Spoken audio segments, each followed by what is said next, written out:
Jennifer de Temmerman.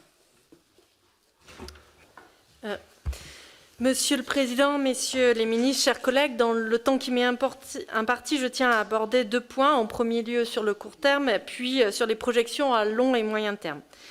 Tout d'abord, un chiffre qui a déjà été évoqué, 31,6 milliards d'euros. C'est le montant inédit de la sous-consommation de crédit que dénonce la Cour des comptes dans son rapport conjoint au dépôt du projet de loi de règlement publié hier matin. Jamais un tel écart entre prévision et exécution n'avait été réalisé. Depuis 2009, l'écart moyen a toujours été inférieur à 1 milliard d'euros. Alors pourquoi, en plein cœur de la crise, le gouvernement n'a-t-il pas utilisé l'intégralité de l'enveloppe votée? Cette non-utilisation est-elle la preuve que le plan de relance n'a pas été pleinement et concrètement déployé sur le territoire? Par ailleurs, concernant le programme de stabilité présenté ce matin au Conseil du ministre, vous annoncez jusqu'en 2027 des exercices marqués par un contrôle renforcé des dépenses et une limite drastique de la hausse, qu'est devenu le « quoi qu'il en coûte ».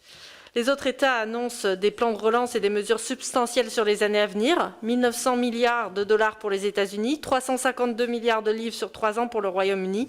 Comptez-vous placer le prochain quinquennat sous le signe de l'austérité ?